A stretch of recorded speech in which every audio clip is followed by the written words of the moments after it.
ఎన్నికల కోడ్ ముగియడంతో తెలంగాణ ప్రభుత్వం ప్రజా సమస్యలపై దృష్టి సారించింది. పార్లమెంటు ఎన్నికల కోడ్తో నిన్నటి వరకు తాత్కాలికంగా ప్రజావాణి నిలిపివేశారు. ఇప్పుడు కోడ్ ముగియడంతో నేటి నుంచి మళ్లీ ప్రజావాణి ప్రారంభం కాబోతోంది. సమస్యల పరిష్కారం కోసం వివిధ జిల్లాల నుంచి జనం ప్రజాభవన్కు వస్తున్నారు.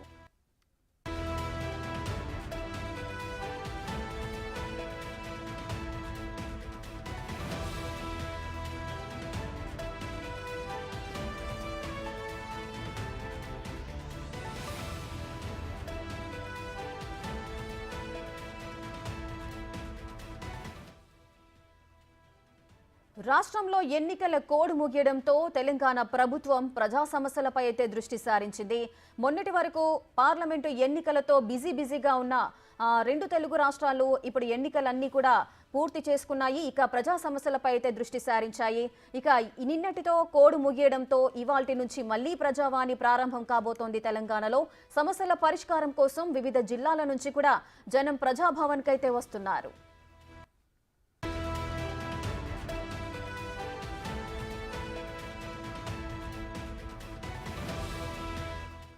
మరింత సమాచారం మా ప్రతినిధి రామ్ ప్రసాద్ లైవ్ లో అందిస్తారు.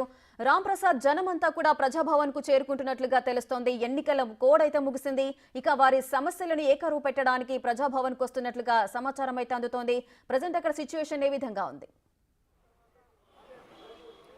రేఖ, మనం చూసినట్లయితే తెలంగాణ రాష్ట్రంలో ప్రజాపాలన ఏర్పడిన అనంతరం రాష్ట్ర ముఖ్యమంత్రి రేవంత్ రెడ్డి అయితే ప్రగతి భవన్ కాస్త ప్రజాభవన్గా మార్చి రాష్ట్రంలో ఉన్నటువంటి ప్రజలందరినీ సమస్యలకు పరిష్కారం అందించడమే లక్ష్యంగా అయితే మనం చూసాం. మనం ప్రస్తుతం జ్యోతిరావు పూలే ప్రజాభవన్ దగ్గర ఉన్నాం. మనం ఇక్కడ చూడవచ్చు, ఉదయం నుంచి కూడా ప్రజలందరూ కూడా వివిధ జిల్లాల నుంచి కూడా ఇక్కడికి చేరుకోవడం జరుగుతుంది. వారికి ఉన్నటువంటి సమస్యలు మనం చూసినాం. గత కొద్ది రోజులుగా దేశవ్యాప్తంగా చాలా రాష్ట్రాల్లో కూడా పార్లమెంట్ ఎన్నికలు జరిగిన నేపథ్యంలో అయితే పార్లమెంట్ కోడ్ నిన్నటితో ముగియడంతో ప్రతి మంగళవారం శుక్రవారం జరగనున్నటువంటి యొక్క ప్రజావాణి కార్యక్రమానికి అయితే పెద్ద ఎత్తున ఈ రోజుతో ప్రారంభంగా అవుతున్నటువంటి నేపథ్యంలో కూడా తొలి రోజు కూడా చాలామంది, అంటే మనం చూస్తున్నాం గత 2 నెలలు కూడా ప్రజావాణి కార్యక్రమానికి బ్రేక్ పడిన నేపథ్యంలో ప్రజలందరూ కూడా ఒక్కసారి ప్రజాభవన్కి రావడంతో ఇక్కడ ప్రజల దరఖాస్తులతో అయితే ఇక్కడ ప్రజాభవన్ అంతా కూడా కిక్కిరిసిపోయిందని చెప్పవచ్చు. ఇక్కడికి వచ్చేటువంటి ప్రజలకు అన్ని రకాల ఏర్పాట్లను కూడా ఇక్కడ సంబంధిత అధికారులు ఏర్పాటు చేయడం జరిగింది.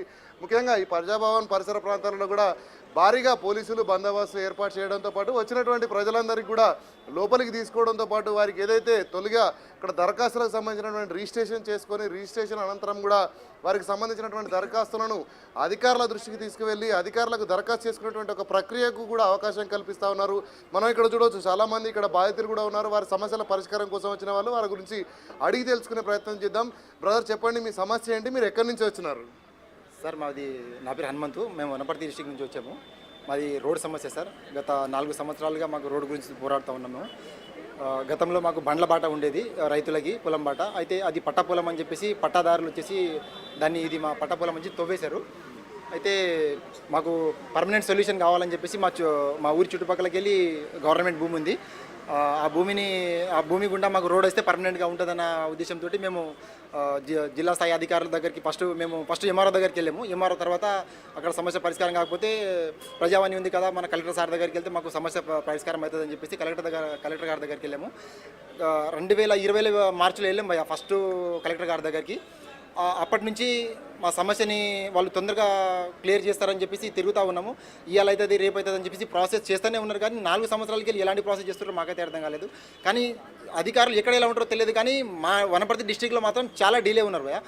మా ఇంతటి సమస్య నా ఒక్కని సమస్య కాదు. నా ఒక్కని సమస్య అయినట్టయితే అది ఏదో చిక్కుముడిలో ఉండొచ్చు అని చెప్పేసి నేను అనుకోవచ్చు. కానీ ఇది మా ఊరి సమస్య. మాకు ఇంతమందికి మాకు కనీసం అంబులెన్స్ రావడానికి, మాకు చిన్న 3 పాయల బండి పోవడానికి కూడా మాకు రోడ్డు అనుకూలంగా లేకుండా పోయింది.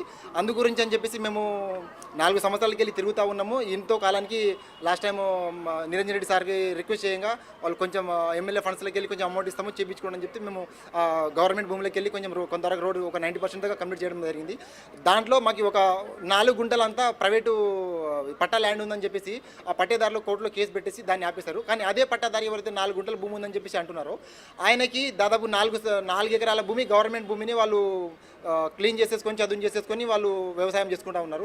మేమన్నాము, సార్ మీరు ఈ 4 ఎకరాలు ఆయన దున్నుకొని తింటుండు కదా, దీంట్లోకి వెళ్ళి ఆయనకి పట్ట చేయండి, పట్ట చేసి మాకు ఆయన పట్ట ఉన్న దారిలోకి వెళ్ళి మాకు రోడ్ కల్పించండి అని చెప్పేసి మేము రిక్వెస్ట్ చేస్తూ ఉన్నాం అధికారులకి. కానీ ఎంత చేసినా కూడా అధికారులు అయితే చాలా డిలే చేస్తారు. అవుతుందని చెప్తున్నారు, కాదని అనట్లేదు. కానీ అవుతుందని చెప్తున్నారు. కానీ ఇప్పటిదాకైతే మా సమస్యను పరిష్కారం చేయలేదు. ఇక 4 సంవత్సరాలకి వెళ్ళి తిరిగి అలసిపోయి మేము లాస్ట్కి ఇప్పుడు రేవంత్ సార్ ఇప్పుడు మనకి ప్రజావాణి పెట్టారు కాబట్టి మాకు ఇక్కడనే న్యాయం జరుగుతుందన్న ఉద్దేశంతో చివరి ప్రయత్నంగా ఇందాక వచ్చాం సార్.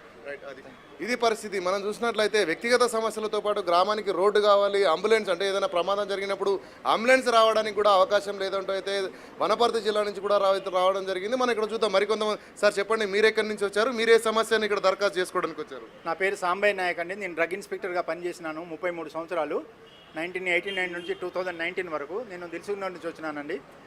నేను 2003లో నా పైన ACB case, assets case register అయిందండి. నాకు 22 ఎకరాల ల్యాండ్ మాసాయిపేట మండలము తూఫ్రాను మెదక్ డిస్టిక్లో ఉందండి. అది 97లో రిజిస్టర్ చేసుకున్నాను ల్యాండ్. ఆ ల్యాండ్ ఉన్నందునే నా మీద ఏసీబీ కేసు పెట్టినారు 2003లో. ఆ సేమ్ ల్యాండ్ 22 ఎకరాల ల్యాండ్ ఈరోజు 3 సార్లు రిజిస్టర్ అయిపోయిందండి. అది కేసు ఇక్కడ పెండింగ్నే ఉన్నది. 23 సంవత్సరాల నుంచి నా కోర్టు చుట్టూ తిరుగుతున్నానండి. ఆ కేసు ఇంతవరకు తెగలేదు.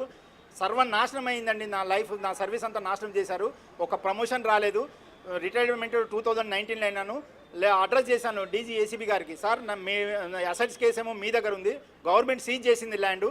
అక్కడ ల్యాండ్ మాత్రం 22 ఎకరాలు 15 ఎకరాల ల్యాండ్ మల్టిపుల్ రిజిస్ట్రేషన్ అయింది. 2007లో, 2017లో, 2018లో 3 సార్లు అయింది. నాకు కనీసం ఆ ల్యాండ్ ప్రొటెక్ట్ చేయండి అంటే నేను ఏం చేయాలని చెప్పేసి డీజీ ఏసీబీ గారు అంటున్నారు. ఏం చేయాలని నన్ను అడుగుతారేంటి సార్?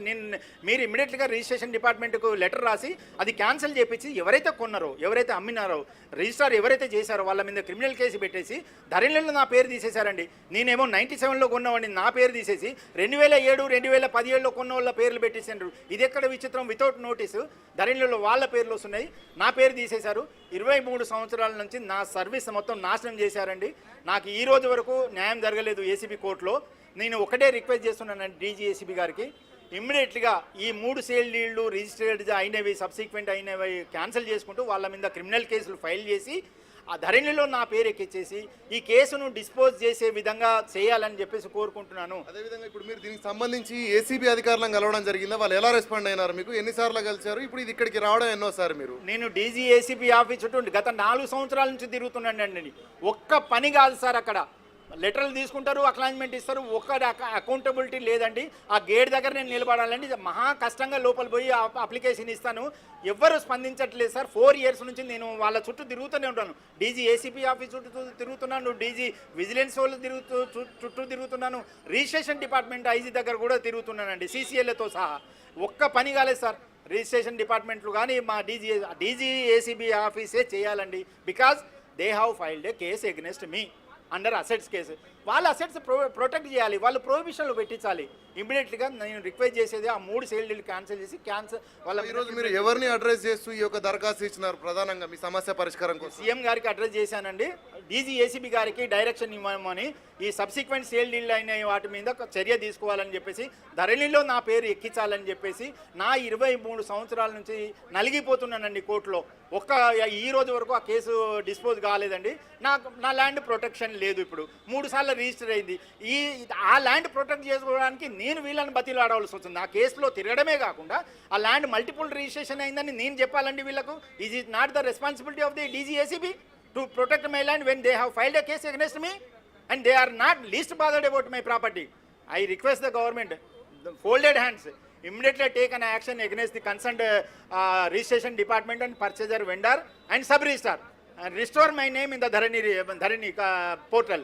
నాకు ఇమ్మీడియట్గా 23 ఏళ్ల నుంచి నలిగిపోతున్నాండి. కేసు కూడా డిస్పోజ్ చేసే విధంగా కోరుకుంటున్నాను. రైట్, ఇది పరిస్థితి. మనం చూసినట్లయితే గత ప్రభుత్వం ఏదైతే ధరణి తీసుకొచ్చిందో, ధరణి అనంతరం ఎవరైతే కొనుక్కున్నటువంటి భూములు కొనుక్కున్న యజమానులకు తెలియకుండానే వారు మిగతా కొంతమంది కూడా రిజిస్ట్రేషన్ చేసేటువంటి ఒక లోటుపాట్ల